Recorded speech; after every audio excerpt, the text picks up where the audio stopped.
우리나라 교육하면 주입식, 지나친 경쟁, 과도한 사교육비 등 부정적인 면도 함께 떠오르실 텐데요. 물론 아직 우리나라 교육이 가야 할 길이 많이 남아있긴 하지만 전 세계 수많은 나라에서는 한국의 교육 시스템을 거론하며 부러워하고 있습니다. 2016년 12월 세계경제포럼에서는 한국 교육으로부터 배울 점 5가지라는 기사가 올라왔습니다. 해당 기사는 한국 교육 시스템이 이른 나이부터 아이들에게 한글을 가르쳐 문맹률을 줄일 것을 첫 번째 장점으로 소개했죠. 또 한국에서 공교육과 사교육이 동시에 이뤄지는 점, 빈곤층의 대학 진학률이 높을 정도로 고학력을 얻기 쉬운 점, 초등학교 때부터 프로그램 코딩 교육 등 미래 시대를 준비할 수 있는 다양한 산업 기술을 학교에서 배울 수 있는 점, 대부분의 기술 전문 대학이 정부의 보조금을 받을 수 있다는 점, 이렇게 5가지 한국 교육 시스템의 장점 5가지를 얘기했습니다. 게다가 해당 기사에서는 이런 장점들이 학교와 학원 모두에 적용된다는 점을 들어 한국 교육에서 얻을 교훈을 소개했는데요. 문맹률이 높은 나라나 교육 시스템이 갖춰지지 않은 국가를 대상으로 젊은 세대에 교육 기회를 제공해야 된다는 취지로 한국 교육 시스템을 배워야 한다는 거죠. 실제로 우리나라는 현저히 낮은 문맹률과 높은 대학 진학률을 기록하고 있고 각종 국제시험과 경시대회에서 한국 학생들이 높은 점수를 받는 등 세계인들에게 성공적인 교육 시스템을 보유한 나라로 평가받고 있습니다. 그런데 특히 해외에서는 한국 교육에서 이것을 꼭 배워야 한다고 얘기하고 있습니다. 한국 교육의 이것에 반해 버락 오바마 전 미국 대통령은 아직까지도 한국 교육을 예찬한다고 합니다. 과연 전 미국 대통령도 극찬하게 만든 한국 교육의 매력은 이것은 무엇이길래 수많은 나라에서도 배워야 한다고 얘기하는 걸까요? 영상 시작 전 좋아요와 구독 부탁드립니다.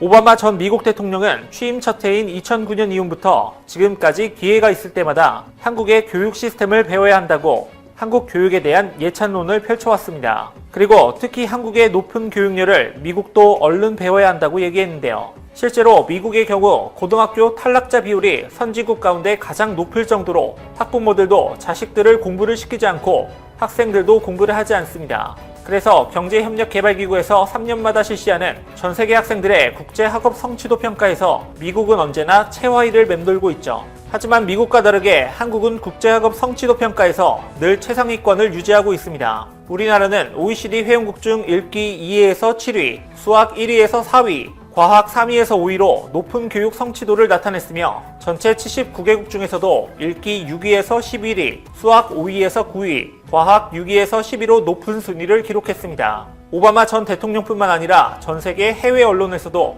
한국 학생들의 높은 교육 성취도를 확인했는데요. 부모가 굶더라도 자식 공부는 시켜야 한다는 한국 특유의 높은 교육열을 수치로 확인하면서 한국의 높은 교육열이 얼마나 한국을 발전시켰는지 주목했습니다. 뉴욕타임스는 11일 미국의 교육과 소득 불평등 수준에 대한 분석 기사에서 한국을 세계 주요국 가운데 교육열이 가장 높은 곳으로 꼽았습니다. 뉴욕타임스에 따르면 경제협력개발기구 회원국 가운데 주요 23개국 성인의 학력 수준을 비교한 결과 한국의 경우 부모 세대보다 자녀 세대 학력이 높거나 같은 경우가 96%에 달했죠. 반면 미국의 경우 성인 남녀 가운데 부모 세대가 공부를 더 많이 한 비율은 30%에 머물렀는데 이는 OECD 전체 평균보다 10%포인트나 낮아 23개국 가운데 최하위권인 20위에 머물렀습니다.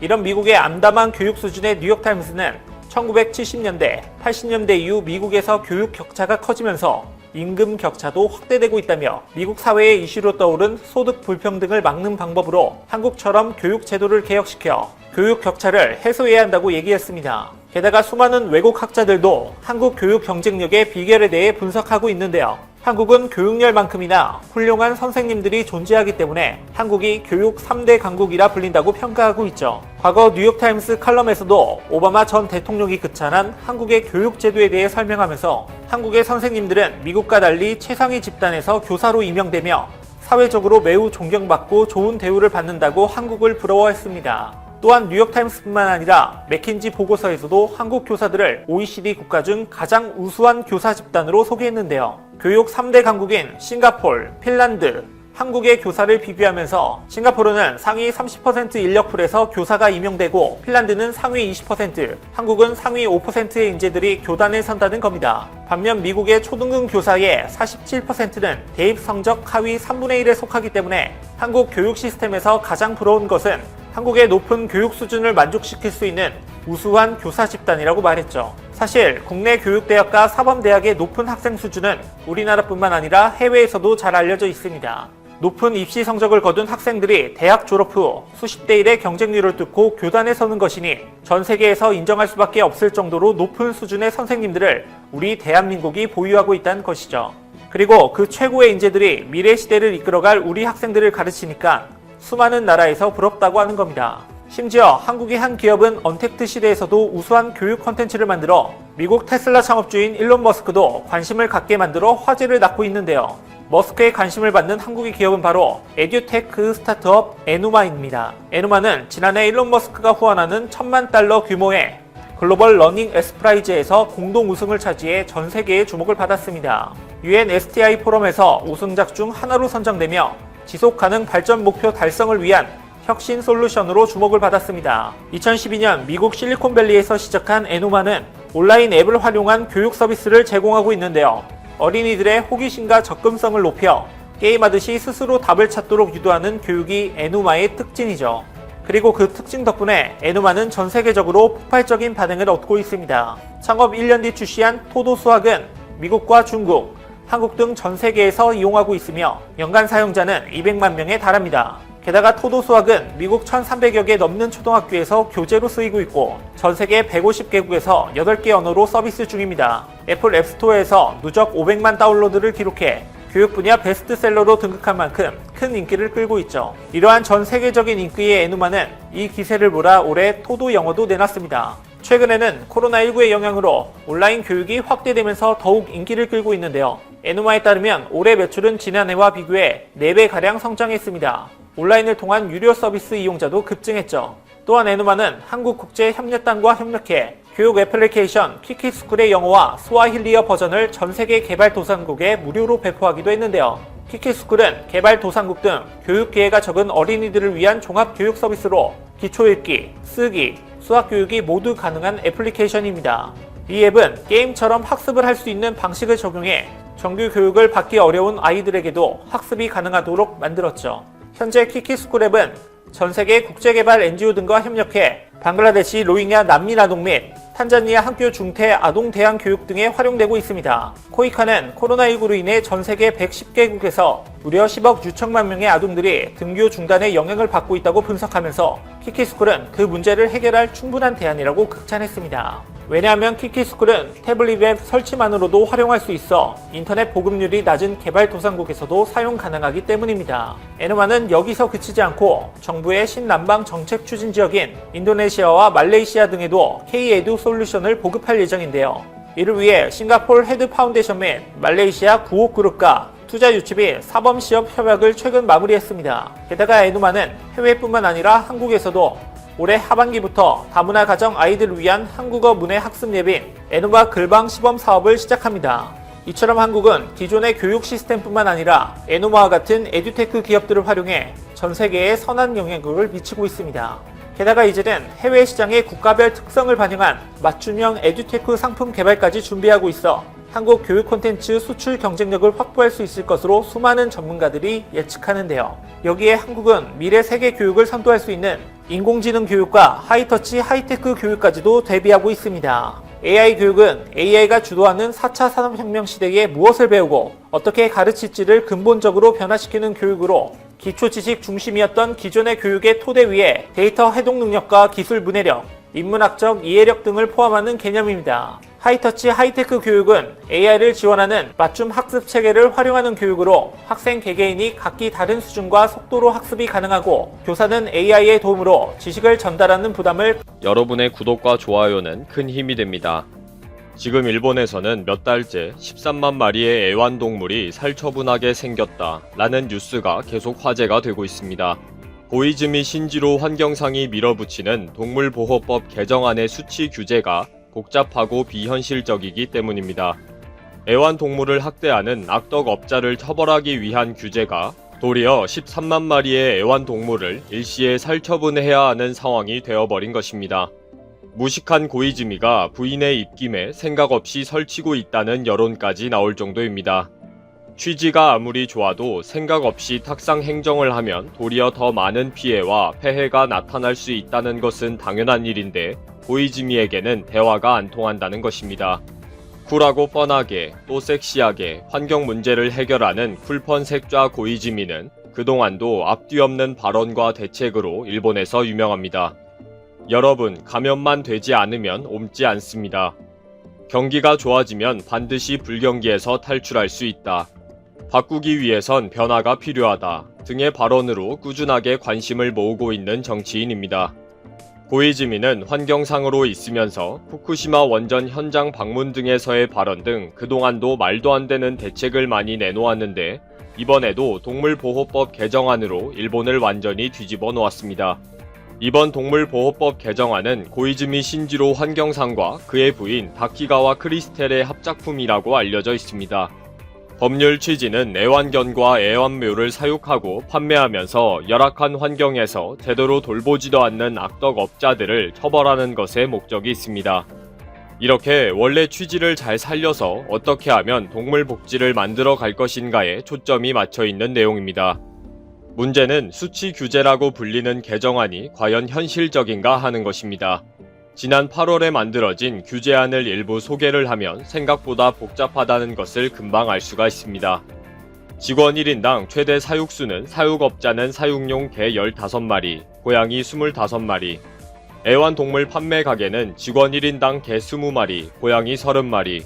단, 직원은 순수 관리 업무여야 하고 영업을 하는 직원은 포함되지 않는다. 개 사육시설의 넓이는 몸 길이의 3배가량의 면적이어야 하고 최대 2만 마리의 사육. 개가 잠을 자는 곳은 바닥 면적과 높이는 몸 길이의 2배 이상. 개는 운동을 할 수 있는 공간에 1일 3시간 이상 내어놓는 것을 의무화. 고양이의 사육시설은 면적 규정 이외에 운동 선반을 2단 이상으로 설치한 구조로 한다. 번식은 개와 고양이 모두 암컷이 6세가 될 때까지로 제한한다. 이 외에도 케이지 바닥에 철망을 사용하지 말고 매일 깨끗이 청소한다. 발톱이 털에 덮이지 않아야 한다 등의 꽤 많은 규제가 있습니다. 이렇게 개정안이 일일이 숫자를 적용해서 사육 환경과 판매 시설을 새롭게 만들고 애완동물들을 위한 프로그램까지 규제하고 통제하는 것입니다.